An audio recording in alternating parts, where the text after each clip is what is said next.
My main focus is the interaction historically and also socially between Asian countries and African. Mainly, a lot of parts are Chinese engagement in Africa. And why I'm interested in this, because around, I think 10 years ago, I arrived in West Africa. I wanted to do the research about European colonial history. Then I realized I could speak Mandarin on the street because there were so many workers from China. And also the younger generation in Togo, where I work, some of them choose Mandarin for their second foreign languages. Then I realized, that was the moment I realized, wow, the impact from China, not only in Togo, but many other countries in Africa is humongous. And I thought it would be interesting to understand or to compare, let's say, the past colonial history and what is going on right now. I wouldn't call the engagement from China a new kind of colonization because they are fundamentally different. For example, Chinese people, they didn't kill anybody, they didn't burn down the city. So if we use colonialism, that's not accurate. But we cannot deny the engagement from China is another kind of hegemony systems that create hierarchies between the regions. So I thought if we are lacking of vocabularies to describe this kind of new systems, then we need some more research about and to find out or to create the vocabularies to understand what is going on right now. So then I thought, okay, I will spend the rest of my time. It's been years, and I think I will invest another years to truly understand. Maybe in the end, I was still confused from everything because the whole knowledge is too big, but at least me myself, I will try to grab the answer that can answer my questions from my own self, yeah. So there are many different approach about when we talk about artistic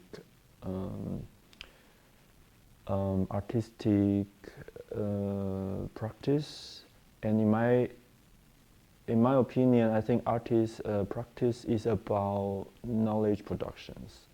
So it's a new way of knowledge productions, and I think contemporary art has a very important role for now and for the future because contemporary art practice provide an interdisciplinary way to, to research certain subjects in between different frameworks. It doesn't appear in another let's say studies. And I see that if you are working as academics in certain subjects, you have to follow the framework of this knowledge production. You have to write a certain thesis, you have to give certain talks in a very important conference. But the practice of contemporary art is very blurry. And if we take that as a format of knowledge production, then we can break all this barrier between disciplinaries. So I take that as the advantage of the artistic practice, but my goal is to produce knowledge. That's why I also work with different researchers, different institutions, different academics. And a lot of time, all these people who I met also involved in our project as well.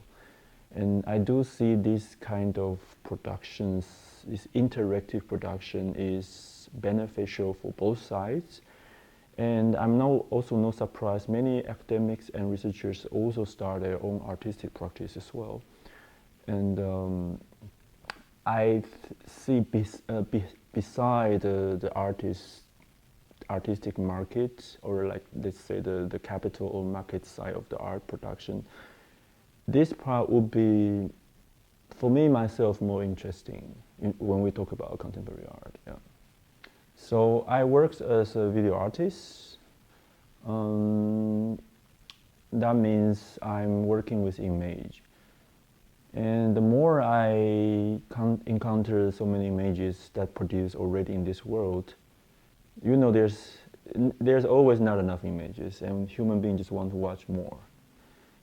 And then at a certain point you realize you are very sick of the images, and all these images, the sea of images doesn't tell you anything more.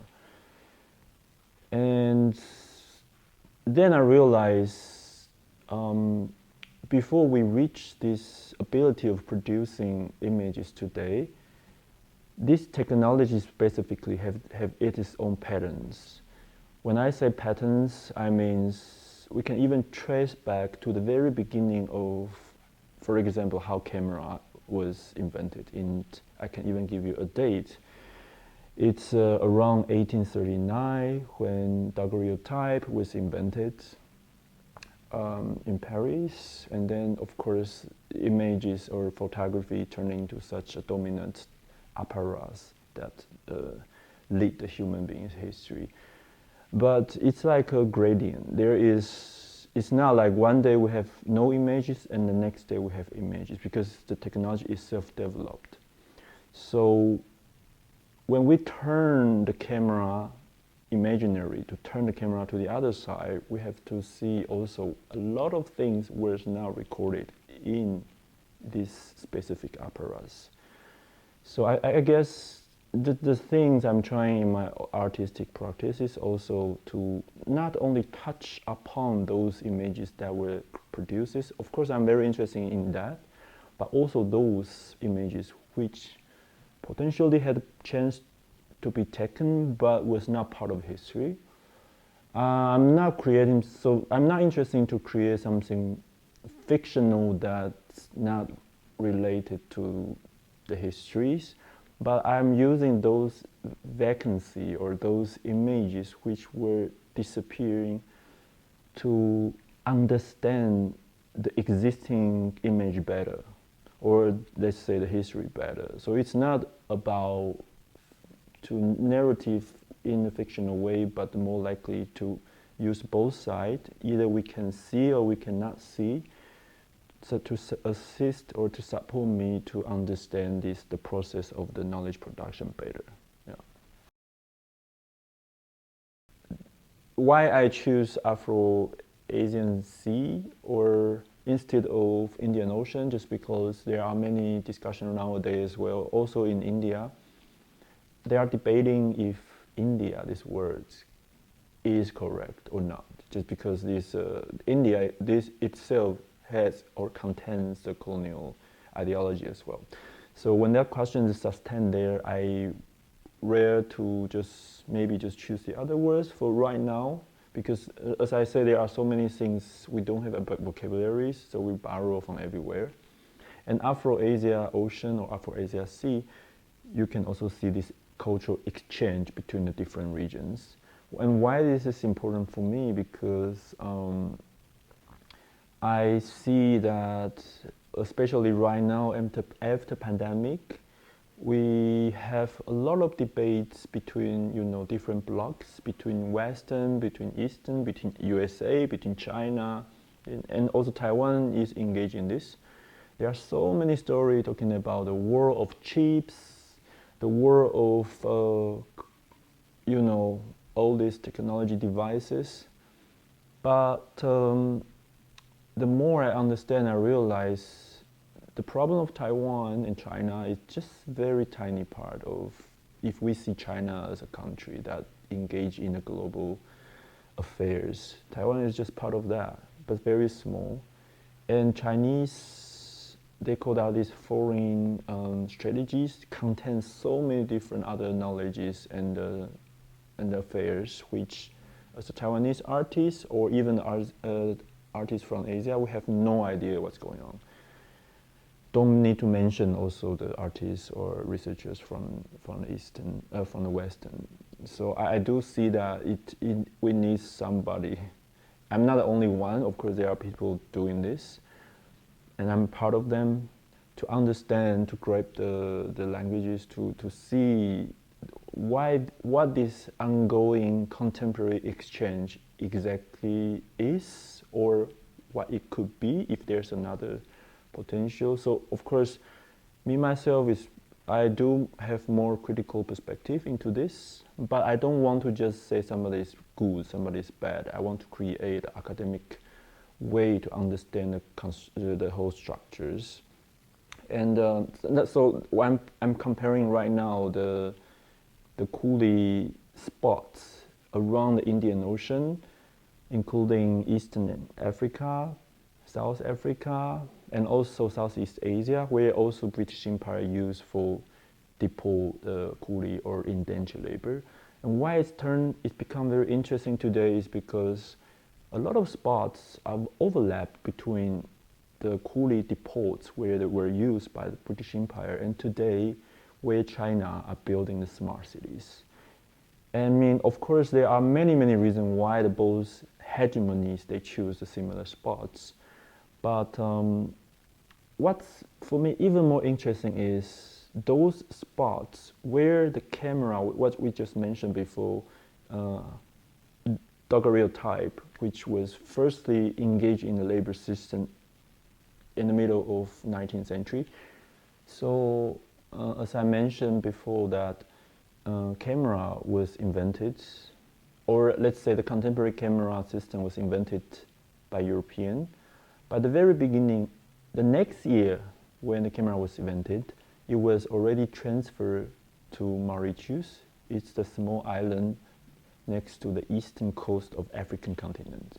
But it's part of the African countries.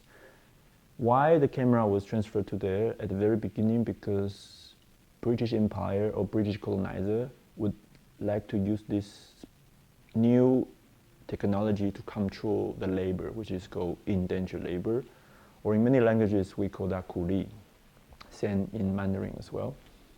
And this new labor system, which was kind of established around the middle of 19th century, was used to replace African slave trade. So before, it was the whole global south plantations or laborers was consist of mainly African slaves, and through the structure of the Atlantic slave trade to manipulate the global south. But after the middle of 19th century, British people realized, trading African is too inhuman. We shouldn't do that. We shouldn't trade African. Let's trade Asian.